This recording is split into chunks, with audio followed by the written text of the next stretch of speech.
Sarah Street, thank you so much for speaking with Lovers YA about your debut novel, A Curse of Salt. Hi, Alice. Thank you so much for having me. So let's dive right on in. Um, Tell me a little bit about A Curse of Salt. Tell me about, what's it about? How did it come to be? How did it come to be in the world? Yes, so A Curse of Salt, it's a young adult fantasy. It's a Beauty and the Beast retelling set on a magical pirate ship. I did originally pitch it as Beauty and the Beast meets Pirates of the Caribbean. So it has a little bit of that swashbuckling adventure in it. But it's about this 18-year-old girl who is just like doing her best to try and save her family and keep them afloat. And she ends up taking upon herself to journey out and join this dangerous pirate crew in an attempt to save one of her sisters. And I don't know exactly like where this idea came about. I've always loved Beauty and the Beast. It was always my favorite fairy tale. And for some reason, I just knew I wanted to write a book with pirates. I just thought that would be really fun, and it was. And yeah, I was just like cleaning my teeth one night, and I was like, oh, that would be like the perfect setting for me to transplant this fairy tale and try and make it something a bit more unique because I know has been done a lot. But yeah, I don't know, it sort of just came to me, and then I ran with it. Great. No, I love that. And I actually was describing it to someone as Beauty and the Beast meets Pirates of the Caribbean. So I think your pitch was dead on. I'm interested. I'm personally very interested in retellings. I've written from an academic context about them. Um, why do you think it is that we retell fairy tales in particular? But why do you think it is that we retell stories over and over again? That's a great question. I don't know. I guess like when you connect with something, like I think as a writer, it's kind of your instinct to want to try and recreate that in your own writing. So I think that retellings are a really easy way to do that when you really love something. You can kind of spin this story that's really familiar to you in a totally new way. And I guess like everything at this point is kind of a retelling of something. So it's hard to kind of escape that anyway. I mean, I don't know. I just think, especially for YA, it's like a fun and easy and like marketable way to like tell people that this is a story that they're gonna like because it's something that they already know. And then it's your job to kind of try and surprise them with that. So I don't know. I just think retellings are really fun, and Beauty and the Beast, especially because like the characters in it are already like bookworms. Like I feel like there's that inherent storytelling aspect in Beauty and the Beast, which is what I love so much. And like trying to include that as well in A Curse of Salt was really cool. So yeah, I think this one especially speaks to bookworms so much because it's all about kind of escaping and I don't know, seeing the beauty in this dark, brooding character and the magic in this whole other world.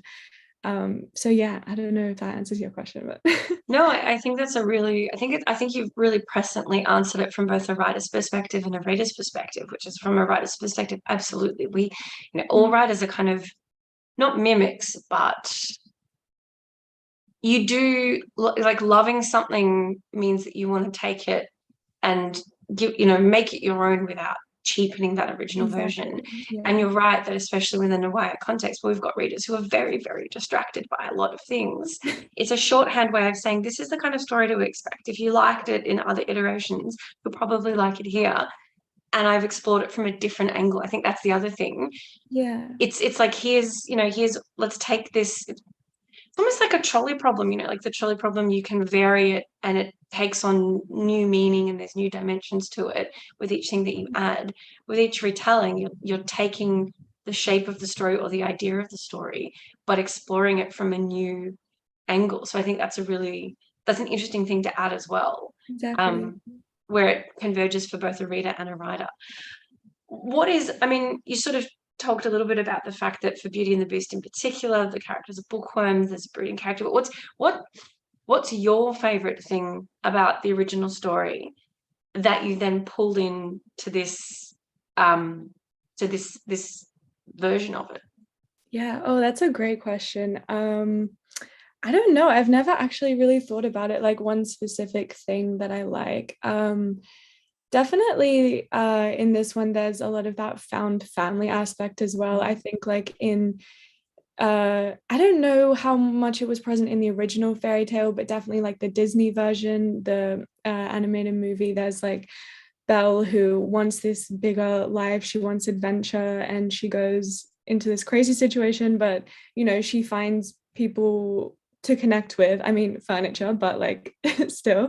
And I think that's definitely present in this book, and that's something that I love in all kinds of books. Just like finding your people in some crazy random situation, and it kind of ends up feeling like home for her. So yeah, that's off the top of my head what I can think of that, yeah, I really loved from some versions of Beauty and the Beast and definitely tried to recreate. No, that's great. I think that's wonderful. Your pathway to publication, I actually shocking for me, but I don't know, I'm not familiar with your pathway to publication. Could you speak to that a little bit? Yeah, of course. Yeah. Well, this just came out about a month ago now, but I originally started writing it about 5 years ago. Um, and I was in my final year of high school. So I wrote the first draft over a year, and it was super duper messy and really long and terrible. But I sort of set it aside for a while, came back and totally rewrote it. And at that point, I really knew nothing about publishing. I was sort of just left with this thing, and I was like, how do I even go about getting into the publishing industry? So I did all this research about getting an agent, and I started querying, which was kind of scary. And like, I didn't know anyone in the publishing industry. I didn't really know what I was doing. I was just doing a bunch of research online. And there's a lot of really great resources out there, and also just making some friends through Twitter and stuff. That was really helpful. But I ended up finding my agent through Twitter as well. And yeah, I signed with her, I think it was 2020, beginning of 2020 or 2021, I don't even know at this point. But we edited it together, and then we went on sub. And yeah, a couple months later, we found my editor who was really interested. And yeah, I don't know, it was a pretty smooth journey, I think, compared to some other people. I was very lucky that this is the first book that we went on sub with, and it did sell. So that was amazing. And my editor's really great. And we worked on it some more. And yeah, here it is. There's a lot of steps to the process, but it's been a long time. I think you're also skating over very politely. You're skating over like the amount of research that you would have had to do to find the agent and to be on Twitter and to connect with someone on Twitter. So I think you're very modestly kind of skating over the fact that there's quite a bit that goes into that research process and knowing how to query well and having the persistence to, and I guess also the confidence in yourself and your work to just reach out to someone and say, hey, look, are you interested? I'm here's what I do. Here's a book that I believe enough in that I think it's not just a passion project, but something that I want to move into the world. So I Mm. think you're talking yourself down a little bit there. I don't know. I mean, yeah, I think you definitely have to go into that process talking it up a lot more than I think most writers would like be comfortable doing, because you have to basically say to an agent, you want this, like this is good, Mm. this is going to sell, which yeah, I mean, it takes a little bit of balls to do. But it was complete chance how I found my agent as well. I did do a lot of research, but it was mainly in the US market, and it was through this Twitter pitch contest that my agent liked one of my tweets, and she's based in the UK.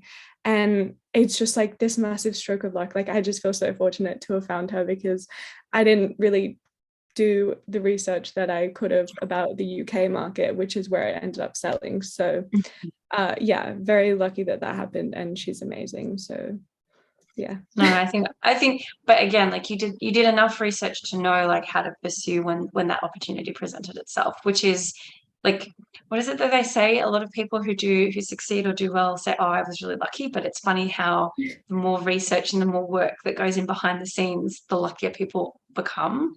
So Yeah. no, I think I That's a think good. that's just it. Thank you. Um, Final question: is there anything hmm, no, what's next for you? What do you hope? What do you hope this book does, and where do you hope it leads you? Good question again. I don't know. I think obviously this is my debut, so it's sort of my introduction into the publishing world as an author. So I hope with this one people just enjoy it. I think for me it was a big like labor of love and just this like big escapism thing that I just had a lot of fun doing. And so I just really hope people get some fun out of it and just enjoy it. I think like it's not one of those books that takes itself too seriously. I think, you know, YA fantasy romance, it's just for people to enjoy. And so I hope that that is what people do. And yeah, we'll have another one out next year, which is another fairy tale retelling. And that one I absolutely love. It was even more fun for me to write. And so I'm really looking forward to like some of my future projects and people getting to see them and see what other stuff I can come up with. So yeah. Oh, that's wonderful. Well, what an exciting journey to be on it, and especially at quite a young age. So congratulations both for that and on A Curse of Salt. It is now available. I don't know when it was May. May was the release date. So it's Yeah, end of May, yeah. yeah. So it is now available. What a beautiful voice to have entering into the YA scene. Congratulations, Sarah. Oh, thank you so much. It was so lovely chatting with you.